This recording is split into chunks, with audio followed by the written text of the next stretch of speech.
Os hospitais surgiram no século XVIII como um lugar que era cuidado por instituições religiosas para cuidar de pessoas segregadas e dos pobres. Era um espaço para excluir da sociedade. No século XIX e século XX, o hospital separou essa parte de instituição religiosa, os médicos começaram a assumir o controle do hospital, surgindo os hospitais militares. A ideia era cuidar de soldados para depois devolvê-los à batalha, e começou a ser administrado por médicos. Uma das características desse processo é que, junto com as revoluções industriais, começaram a surgir mais tecnologia. Então, o hospital se tornou um lugar com especialistas, os médicos começaram a fazer especialização, e com tecnologia de aparelhos para diagnóstico, para poder ver a doença de uma outra forma. A pessoa que vai para o hospital começou a ser chamada de paciente, e o paciente exatamente pela palavra, por ser uma pessoa passiva. Ele não tinha voz dentro desse processo de doença, de diagnóstico, de tratamento e de cura, né? Junto com esse processo começaram a surgir mais coisas nesse processo de hospitalização, e o hospital começou a se tornar um mercado de trabalho, de investimento. Se tornou uma coisa comercial, começou a se ganhar dinheiro em cima da doença, do tratamento e da cura. Tanto em equipamentos médicos, como investimentos médicos, como estrutura física. Hoje a gente tem hospitais que parecem mais hotéis que qualquer coisa, junto com a parte farmacológica. Então, o hospital, falando hoje, é um lugar que tem toda uma tecnologia de ponta, toda uma equipe que trata essa pessoa internada, e o foco sempre é a doença, o tratamento e a cura. Então, pensando na parte de psicologia, né? Quer dizer, cadê o ser humano, o indivíduo dentro desse processo? Esse paciente, esse ser passivo, começou dentro dessa instituição a não ter espaço para medos, para angústias, não tinha com quem falar sobre isso, a equipe médica não sabia como tratar isso, ele se tornou um número, uma patologia, um prontuário. Na década de 50, mais ou menos, aqui no Brasil, surgiu os primeiros trabalhos com psicologia hospitalar, que foi da Matilde Neder. A psicologia hospitalar tem como objetivo minimizar o sofrimento provocado pela hospitalização. Desta feita, cabe ao psicólogo compreender que sua atuação nesse contexto não é psicoterápica dentro dos moldes do setting terapêutico definido e preciso. O hospital ele é um ambiente com características muito particulares. É um ambiente muito dinâmico, muita coisa acontece o tempo todo, são muitas mudanças constantes. Existe a mudança de quadro clínico da pessoa, tem mudança de staff, tem mudança na pessoa que está acompanhando quem está internado. O tempo que a gente tem junto com aquela pessoa é muito variado. Pode ser que enquanto a gente está lá com a pessoa, a gente possa ser interrompido pela necessidade de algum procedimento. Então, é um ambiente que exige muita flexibilidade nossa. A gente sai da faculdade com todo um embasamento teórico para falar sobre como o psicólogo deve se portar. Setting terapêutico, tempo de atendimento, local, as interferências, as técnicas, cada um na sua abordagem. Na área hospitalar, muita coisa sai desse contexto, né? Você atende o paciente no corredor, na sala de espera, acompanha o paciente na UTI, então era tudo diferente do que a faculdade tinha ensinado. O psicólogo hospitalar se reveste de instrumental teórico-metodológico no processo de humanização do hospital, à medida em que traz em seu bojo de atuação a condição de análise das relações interpessoais. Deste modo, minimizar o sofrimento provocado pela hospitalização implicará um leque amplo de opções de atuação, cujas variáveis deverão ser consideradas na obtenção de êxito para o ser hospitalizado. Na maior parte das vezes, a gente tem poucos encontros com as pessoas que estão lá. Muitas vezes, um encontro só. Então eu posso contar como eu comecei a atender. Eu comecei entrando nos quartos, falando coisas práticas, desde como é que vai ser a cirurgia, você vai acordar na UTI, vai ser entubado, até isso não fazer mais efeito para mim. E comecei a descobrir que eu tinha uma pessoa, que eu tinha que me colocar no lugar dessa pessoa, que eu não devia estar julgando essa pessoa, então ela não tinha um preconceito se era político, se era como eu já atendi, homicidas ou o que era, e acreditar que essa pessoa estava buscando o que era melhor para ela. E o que significava essa doença dentro dessa vida dessa pessoa, da história dessa pessoa.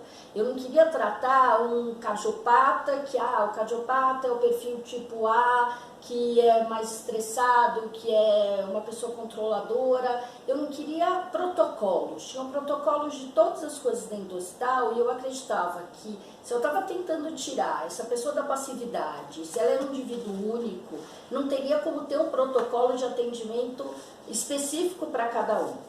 Eu comecei a ver a pessoa de uma outra forma, uma outra visão. Comecei a me relacionar tanto com esse indivíduo internado, com a equipe médica, como o contexto no geral do hospital de um outro jeito. E daí, conforme as coisas foram acontecendo, através de estudos e cursos e aprimoramento, eu descobri que o que eu fazia tinha um nome. Eu trabalhava através da abordagem centrada na pessoa. A abordagem centrada na pessoa, ela se centra no presente, no que está sendo vivenciado pela pessoa aqui e agora.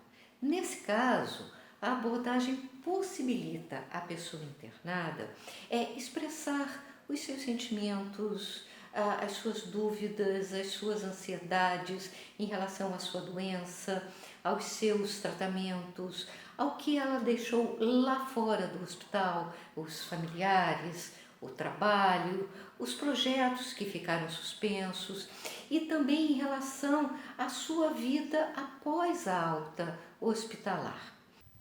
E, para mim, é inquestionável a presença do psicólogo dentro desse ambiente, né? O quanto é importante ter um psicólogo dentro do contexto hospitalar.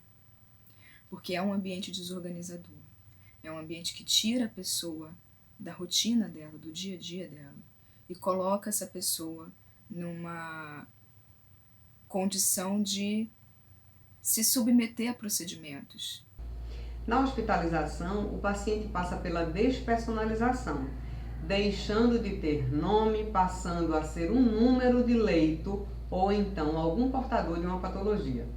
Tem pessoas manipulando o corpo dela, pessoas estranhas, ela recebe medicamentos por várias vias, são vários procedimentos sendo realizados, aos quais ela está sujeita ali. E a pessoa entra em contato com as vulnerabilidades dela, com os medos, né? Com as perspectivas de mudança na própria vida, com questionamentos do que vai ser o futuro dela. E não só as pessoas que estão internadas, mas acompanhantes, familiares, né? Se confrontam com essa fragilidade humana e com os medos que as pessoas enfrentam nessas situações. Existem reflexões sobre a própria pessoa, sobre como ela se vê, como ela vê as relações dela a partir dali, preocupações com questões de ordem prática. Enfim, tem uma série de coisas que permeiam a pessoa ali. A pessoa ela não vai só com o corpo para o hospital, né? Ela vai inteira. Então, todos esses questionamentos estão presentes, independentemente do setor do hospital em que ela esteja. Nós precisamos nos lembrar que os momentos de crise e o momento de internação hospitalar, seja por adoecimento ou por um acidente, é um desses momentos de crise. Eles trazem sentimentos agudos de vulnerabilidade, de ruptura, de urgência, trazem um abalo ou mesmo um colapso da organização de vida anterior da pessoa, diminuição das defesas psicológicas e também questionamentos sobre o sentido da vida. E todos esses aspectos predispõem a pessoa a implementar mudanças em si mesma e em sua vida. O que eu entendo de diferencial do profissional que tem a ACP como referencial é que a nossa abordagem ela já tem em si, ela já trabalha em si com o processo de mudança, né? Então a gente olha para aquela pessoa que está ali como alguém em processo de atualização. E nós estamos ali, nosso papel ali é de facilitadores de um processo de mudança. E é a pessoa que vai escolher, de acordo com as suas necessidades, o que ela vai querer abordar no primeiro encontro e também no segundo e no terceiro, se existirem. Porque muitas vezes a relação da psicóloga com a pessoa internada, ela se limita a um único encontro, que pode ser muito profundo e significativo para a pessoa internada, dependendo da disponibilidade sensível da profissional e também da abertura da pessoa a esse contato. Diante dessa realidade, o psicólogo hospitalar centrado na pessoa atua na tentativa de atingir e resgatar a pessoa do paciente, compreendendo e aceitando incondicionalmente, buscando construir e reconstruir a partir da autenticidade um caminho a ser percorrido em direção à autocompreensão, com o intuito de que se aceite enquanto indivíduo, crescendo, aprendendo e reconhecendo cada vez mais sua experiência de vida. A abordagem centrada na pessoa, ela caracteriza a relação de ajuda como uma relação de facilitação do crescimento do outro. É um poder para, em contraposição ao poder sobre o outro. No contexto hospitalar, isso significa a pessoa internada ter consciência dos seus direitos, os direitos do paciente, e exercer esses direitos com acesso à informação, avaliando as opções de tratamento, opinando e fazendo escolhas. Significa também ajudar a pessoa a ela desenvolver uma compreensão do seu adoecimento no seu processo de vida. Como resultante da maneira como ela vem conduzindo a sua vida e se relacionando. O hospital tem várias áreas a ser trabalhadas e várias frentes, como dizem. Eu tenho desde a pessoa que está sendo internada até seus familiares, a equipe médica que presta serviço, aos funcionários do hospital que trabalham dentro desse ambiente.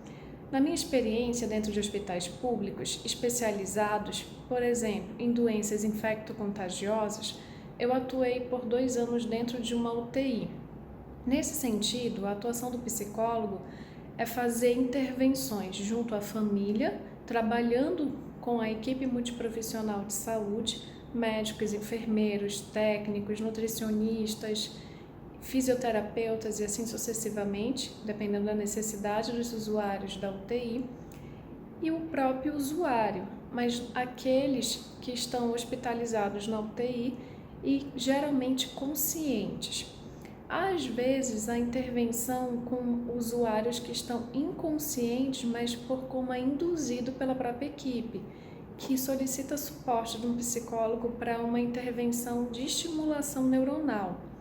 E como facilitadores de um processo de atualização, através das nossas atitudes facilitadoras, mesmo com todas as adversidades, a gente é capaz de criar, junto com aquela pessoa, uma relação genuína, uma relação em que ela é profundamente ouvida e uma relação que promove a autonomia dela, num ambiente que ela está sujeita a tanta coisa, em que ela é submetida a tanta coisa. A voz dela é escutada e valorizada. Falando das atitudes facilitadoras, a empatia, a congruência, a aceitação positiva e incondicional, o trabalho do psicólogo tem dois momentos na UTI. O primeiro é fazer uma intervenção com a família, compreendendo a situação emocional que eles chegam, acolhendo essa situação, as demandas, os sofrimentos psíquicos de ter um familiar hospitalizado, preparando melhor, informando esse familiar do usuário sobre o que ele enfrentará dentro da UTI, descrevendo o ambiente, como aquele usuário que está hospitalizado na UTI encontra-se fisicamente. Enfim, essa compreensão empática, ela perpassa por se disponibilizar a entender a perspectiva de sofrimento da família que chega para a visita, mas também para ser um acolhimento desse sofrimento, para que ao entrar e ver esse familiar hospitalizado, ele não tenha um agravamento da saúde mental do próprio familiar e do usuário hospitalizado. Então, ele precisa ser acolhido, seja empaticamente, com aceitação positiva e incondicional, e o psicólogo profissional de saúde, atuando na ACP, estando congruente para acolher todas essas demandas e preparar esse familiar para entrar da melhor maneira possível e promover o restabelecimento da saúde mental do usuário hospitalizado na UTI. O segundo momento é quando esse familiar sai da UTI. Aí agora a intervenção geralmente perpassa pelo acolhimento de um sofrimento maior, seja por ter entrado em contato com o agravamento de saúde do usuário hospitalizado na UTI, seja por alguma notícia que recebeu da equipe de saúde sobre a situação do seu familiar, ou pelo próprio ambiente da UTI que ele entrou em contato, geralmente descrito enquanto um ambiente frio, cheio de maquinários, onde muitas UTIs não contêm uma janela que sinalize para a pessoa hospitalizada o tempo, no sentido de se está de dia, se está de noite.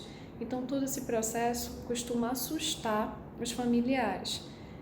Aí a atuação do psicólogo alicerçado na CP, nesse sentido, será de acolher este sofrimento após a visita ao familiar.